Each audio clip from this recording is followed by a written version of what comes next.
প্রিয় ছাত্রছাত্রীরা, আজকের ক্লাসে তোমাদের সবাইকে জানাই স্বাগতম।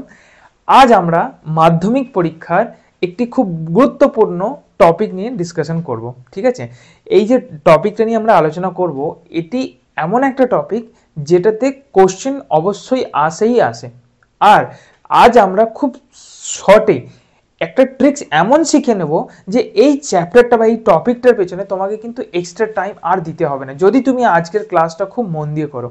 ঠিক আছে, এইবার আমি বলি এইটার যে টপিকটা হচ্ছে এর উপরে কোশ্চেন কম্পালসারি, মানে একদম অবশ্যই আসবে। আর ঠিক তুমি দেখতে পাবে তার মধ্যে দুটো কোশ্চেন তোমার কাছে থাকবে, তার মধ্যে যে কোনো একটি প্রশ্নের উত্তর তোমায় দিতে হবে। ঠিক আছে, এই সদ্য পেরিয়ে যাওয়ার যে টেস্ট পরীক্ষাটা তুমি দিলে তাতে তুমি দেখবে 13 নম্বর কোশ্চেন যেটা থাকে, যেটা হচ্ছে তোমার উচ্চতা এবং দূরত্বের উপর, যেটা আমরা হাইট অ্যান্ড ডিস্টেন্স বলে থাকি চ্যাপ্টারটা, ওইটা থেকে দুটো কোশ্চেন এসেছিল, তার মধ্যে তোমাকে একটা প্রশ্নের উত্তর দিতে বাধ্যতামূলক ছিল।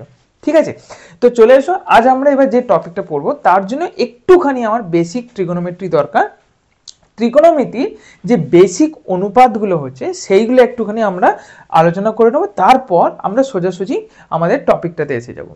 সব থেকে প্রথমে যখন আমরা ত্রিকোণমিতি পড়ি তখন আমরা একটা সমকোণী ত্রিভুজ নিয়ে ওটাকে আলোচনা করি। সমকোণী ত্রিভুজে আমাদের কাছে একটা ভূমি থাকে যেটাকে আমরা বেস বলে থাকি, আমাদের কাছে একটা লম্ব থাকে যেটাকে আমরা বেসিক্যালি পারপেন্ডিকুলার বলে থাকি, আর একটা অতিভুজ থাকে। সমকোণের বিপরীত বাহুটার নামটা কি হয়? অতিভুজ, যেটাকে আমরা হাইপোটেনিয়াস বলে থাকি। ঠিক আছে, এইবার এইটার উপরে আমরা যে ত্রিকোণমিতিক অনুপাতগুলো পড়ি, কোনটা পড়ি? সব থেকে প্রথমে ধরো আমরা পড়লাম সাইন থিটা। আচ্ছা, এইবার একটা জিনিস তোমাদের সবসময় মাথায় রাখতে হবে যে এই থিটা হচ্ছে একটা কোণ। এই কোণটা কোথায় থাকে? এই কোণটা হচ্ছে বেস আর হাইপোটেনিয়াসের মাঝে, মানে ভূমি আর অতিভুজের মাঝে। এই কোণটাকে আমরা বলি থিটা। বুঝতে পারা গেল? এইবার সাইন থিটা যেটা হয়, সাইন থিটাটা কি হয়? সেটা হচ্ছে লম্ব আর অতিভুজের অনুপাত, মানে লম্ব হয়ে গেল পারপেন্ডিকুলার আর অতিভুজটা হয়ে গেল হাইপোটেনিয়াস। এরপর আসছি আমরা কস থিটা। কস থিটাটা কি হয়? এটা হচ্ছে ভূমি আর অতিভুজের অনুপাত। আর আরেকটা আমাদের দরকার হয়, সেটা হচ্ছে ট্যান থিটা। ট্যান থিটাটা কি হয়? পারপেন্ডিকুলার আর বেস। পারপেন্ডিকুলার মানে হচ্ছে লম্ব, আর বেস মানে ভূমি, তার অনুপাত। এই তিনটে অনুপাত তোমার পুরো উচ্চতা এবং দূরত্বের যে চ্যাপ্টারটা আছে তাতে খুব কাজে আসবে।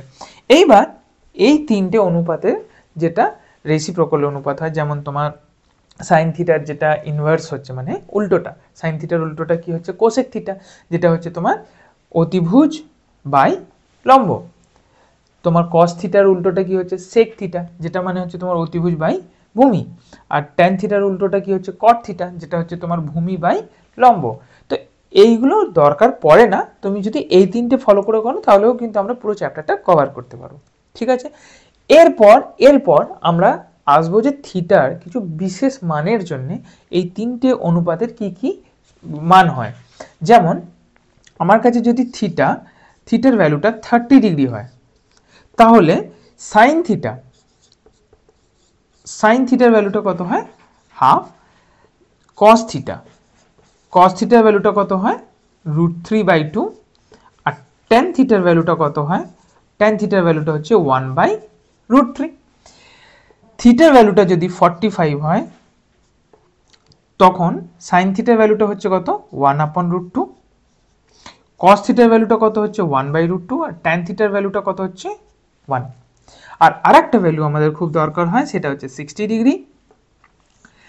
সাইন 60 ডিগ্রিটা হচ্ছে তোমার √3/2, কস 60 ডিগ্রিটা হচ্ছে তোমার 1/2, অ্যান্ড ট্যান 60 ডিগ্রিটা হচ্ছে তোমার √3। তো সেফ তুমি যদি এইটুকুনিটা মাথায় রাখো আর এই কটা মান মাথায় রাখো, তাহলে এই চ্যাপ্টারের 5টা নম্বর একদম তোমার পকেটে। ঠিক আছে, চলো এবার কিছু উদাহরণ নিয়ে আমি ডিসকাশন করবো, আর আমার যে স্পেশাল ট্রিক্সটা আছে যেটা তোমার খুব হেল্প করবে মাধ্যমিক পরীক্ষার জন্য, সেইটা তুমি দেখতে আসি। চলো, এইবার আমি বিশেষ করে এই টপিকটাকে না দুটো ভাগে ভাগ করে পড়বো। প্রথম কথা, একটা পার্ট পড়বো যেটা ফিগারটা বা যার আমাকে যখন ডায়াগ্রামটা আঁকতে হবে তখন একটা মাত্র ট্রায়াঙ্গেল ড্র করতে হবে, আর আর একটা কিছু কোশ্চেন্স পড়বো যেটাতে দুটো ট্রায়াঙ্গেল ড্র করতে হবে। তাহলে এই চ্যাপ্টারটা যদি আমি পড়ি দুটো পার্ট হিসেবে, তাহলে একটা পার্ট হবে যেখানে আমি সিঙ্গেল ট্রায়াঙ্গেল ড্র করব, আর আরেকটা পার্ট থাকবে যেখানে আমরা ডবল ট্রায়াঙ্গেল ড্র করব। এইবার বেসিক্যালি যেটা হয় পরীক্ষায় সাধারণত আমরা কি দেখি যে এইটার উপরে কোশ্চেনটা একটু বেশি আসে, কারণ কি এইটাতে একটুখানি তোমার আলোচনা করার মতো কিছু বিষয় থাকে। এবার দেখো এর মধ্যে ফিগারগুলো কেমন কেমন আছে, যেগুলো খুব কমন ফিগার, তোমরা প্রতিটা কোশ্চেনের মধ্যে এইরকমই কিছু একটা ফিগার দেখতে পাবে। যেমন আসে দেখবে এইরকম একটা টাইপের ফিগার আসবে, হয়তো দেখা গেল তোমার দুটো ট্রায়াঙ্গেল ঠিক এইরকম ফর্ম আছে, এই একটা কেস হয়। সেকেন্ড কেসটা কি হতে পারে, ধরো একটা ট্রায়াঙ্গেল এরকম আছে, আর একটা ট্রায়াঙ্গেল ঠিক এরকম আছে।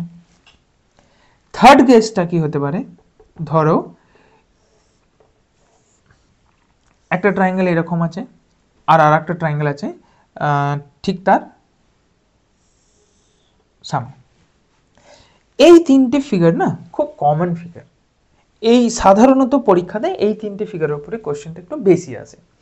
এরকম দুজনে অপোজিটে, একটা সেম লাইনে আর বেসটা সেম লাইনে। এইবার দেখো আমরা যখন কোশ্চেন আলোচনা করব প্রতিটা প্রশ্নের সময় আমরা অবশ্যই ফিগার ড্র করে নেব, ঠিক আছে। এইবার এসে গেল সেই সময়টা যখন আমি তোমাদেরকে স্পেশাল ট্রিক্সটা দিয়ে হেল্প করব। দেখো সব থেকে প্রথমে এটা মাথায় রেখো, যদি আমার কাছে সিঙ্গেল ট্রায়াঙ্গেল থাকে একটা মাত্র প্রশ্ন হতে পারে, সেটা হচ্ছে কি তোমাকে এই লম্ব, ভূমি আর অতিভুজ এই তিনটে বাহুর মধ্যে একটা বাহু তোমাকে দেওয়া থাকবে। দেখো তিনটে জিনিস কি কি হয়, লম্ব, ভূমি, অতিভুজ, তিনটে জিনিস দেওয়া যায়। তোমাকে একটা জিনিস দেবে আর থিটা দেবে, দিয়ে হয়তো বলতে পারে তোমাকে অন্য সাইডটা, অন্য বাহুটা বার করতে হবে। বুঝতে পারলে? তুমি একদম এদিক ওদিক পাশের কথা চিন্তা করবে না, তুমি শুধু এইটুকুই মাথায় রাখবে। ধরো একটা ছোট উদাহরণ নিয়ে দিচ্ছি, ধরো তোমাকে বলা হলো পারপেন্ডিকুলারটা দেওয়া আছে আর বেসটা বার করতে হবে, আর এই থিটাটা তোমাকে দেওয়া আছে। তাহলে তুমি শুধু এইটুকুনি মাথায় নিয়ে এসো কি যে লম্ব আর এই ভূমি এর মধ্যে সম্পর্কটা কে নির্ধারণ করে, ট্যান থিটা। ট্যান থিটাটা মানে কি, পারপেন্ডিকুলার বাই বেস বা লম্ব বাই ভূমি। তখন তুমি শুধু এই সম্পর্কটা তুলবে আর সেখানে ট্যান থিটা, থিটার যে স্পেসিফিক ভ্যালুটা বা তোমাকে যে বিশেষ মানটা দেওয়া থাকবে তার জন্য তুমি অলরেডি টেবিলটা তুমি মাথায় রেখেছো, তো সেইখান থেকে তুমি এটা সলভ করতে পারবে। আমরা অবশ্যই কোশ্চেন নিয়ে আলোচনা করব, আমি শুধু তোমাকে একটা সাধারণ অবধারণ দিচ্ছি, ঠিক আছে। এইবার যখনই আমরা দূরত্ব এবং উচ্চতা চ্যাপ্টারটা পড়ি, এইখানে একটা খুব গুরুত্বপূর্ণ ছোট একটা শব্দ আমরা পড়ি, সেটা হচ্ছে উন্নতি কোণ এবং অবনতি কোণ। উন্নতি কোণ কে হ্যাঁ, দেখো যেটাকে অ্যাঙ্গেল অফ এলিভেশনও বলে, ঠিক আছে। ধরো তুমি এখানে দাঁড়িয়ে আছো আর এখান থেকে ঠিক একটা এরোপ্লেন ফ্লাই করে যাচ্ছে, তুমি এখান থেকে যখনই এরোপ্লেনটাকে দেখতে চাইছো তোমাকে অবভিয়াসলি তোমার আই লেভেল থেকে উপরের দিকে দেখতে হবে। দেখো তো উন্নতি কোণ জিনিসটা কি, যদি ধরো তুমি এখানে দাঁড়িয়ে আছো আর এখানে একটা এরোপ্লেন আছে, তুমি যখন ওটাকে দেখছো অবভিয়াসলি তোমার যে আই লেভেলটা থাকবে সেই আই লেভেল থেকে তুমি উপরের দিকে দেখছো। তাহলে একটা জিনিস ভেবে রাখো, এই আমার আই লেভেলটা, আই লেভেল থেকে যখনই আমি উপরের দিকে দেখছি তখন এই আমার আই লেভেলটা, আর এই আই লেভেলটা হচ্ছে এইটা চোখের যে লেভেলটা, হ্যাঁ না, আর এইখানে তুমি দেখছো, তাহলে এর মাঝে যে কোণটা সৃষ্টি হচ্ছে এইটাকে আমরা বলি উন্নতি কোণ। সেম জিনিসটা তুমি ধরো একটা ছাদে দাঁড়িয়ে আছো, একটা বিল্ডিংয়ের ছাদে দাঁড়িয়ে আছো, আর এখান থেকে তুমি নিচে রাস্তায় একজন মোটর বাইক নিয়ে যাচ্ছে, তুমি তাকে দেখছো, ঠিক আছে, এইভাবে দেখছো। তখন তোমার এই যে আই লেভেলটা আছে, আই লেভেল থেকে নিচের দিকে যখন দেখছো এই যে কোণটা ক্রিয়েট হচ্ছে এইটাকে আমরা বলি অবনতি কোণ। এইবার দেখো একটা না খুব সাধারণ ভুল হয়, কি ভুলটা হয়, এই উন্নতি কোণ অবনতি কোণে যখন কোশ্চেনটা থাকে আমরা না একটু ভুল করে ফেলি। কিরকম ভুলটা করে ফেলি, আমরা এই উন্নতি কোণ অবনতি কোণটা ঠিক কখন কোথায় আঁকতে হবে আমরা ওইটাতে একটু ভুল করি, আর ওই ভুলটার জন্যে এই যে কথাটা নিয়ে আলোচনা করলাম যে উন্নতি কোণ অবনতি কোণ, এইটাতে যে খুব একটা ভুল হওয়ার সম্ভাবনা থাকে না, আমি এটা বলি হয়টা কি আমাদের সাথে, আমাদের ধরো কোশ্চেনে কিছু একটা কোশ্চেন আছে যেখানে বলা হলো উন্নতি কোণটা কিছু একটা ব্যাপার আছে। উন্নতি কোণটা তুমি হয়তো বুঝতে পারলে, তুমি এখানে দাঁড়িয়ে আছো, এখানে একটা এরোপ্লেনকে দেখছো, এখানে এরোপ্লেনটা আছে আর তুমি এখানে দাঁড়িয়ে আছো পি পয়েন্টে, তাহলে তুমি উন্নতি কোণটা হয়তো এখানে ড্র করে নিলে, এই পর্যন্ত সব ঠিক ছিল। কিন্তু উল্টোটা যখন হয়, তুমি ধরো পয়েন্ট এতে দাঁড়িয়ে আছো আর তুমি পয়েন্ট পিতে কোনো একটা বস্তু বা কোনো একটা ব্যক্তি বা কোনো একজন কোনো একটা অবজেক্টকে তুমি দেখছো, তখন অবনতি কোণটা ঠিক কোথায় হওয়া দরকার, এইটা কিন্তু অনেক সময় আমরা ভুলে যাই বা এটা আমরা অনেক সময় নির্ধারণ করতে পারি না। হয়তো তোমাকে বললো তুমি কি 60 ডিগ্রি অবনতি কোণে দেখছো, আমরা কি ভুলটা করে ফেলি, আমরা 60 ডিগ্রিটা না ঠিক এখানে এঁকে ফেলি, আর যেটা খুব বড় ভুল হয়ে যায়। অ্যাকচুয়ালি এই 60 ডিগ্রি অবনতি কোণটা কীভাবে সৃষ্টি হচ্ছে, তোমার এইটা হচ্ছে আই লেভেল আর তুমি দেখছো এখানে অবজেক্টটাকে, তাহলে অবনতি কোণটা অ্যাকচুয়ালি হওয়া দরকার কোথায়, এইখানে, তাই না? এখানে তো ভুল করে হওয়া উচিত না। এই জিনিসটা অনেকে মাথায় রাখতে পারি না আমরা, কারণ দুটো জিনিস হয়, আমাদের প্রস্তুতিতে কোথাও একটুখানি ত্রুটি থাকে, আর না হলে পরীক্ষার হলে বসে যে টেনশনটা থাকে সেই সময়। আমি তোমার এই জিনিসটা না মন থেকে একদম ভয়টা বার করে দিই, তোমাকে উন্নতি কোন দিক বা অবনতি কোন দিক, তুমি সবসময় একটা জিনিস করো, এইখানেতে এই জায়গাটাতে একদম ঠিক এই জায়গাটাতে তোমরা সবসময় এই অ্যাঙ্গেলটাই করো।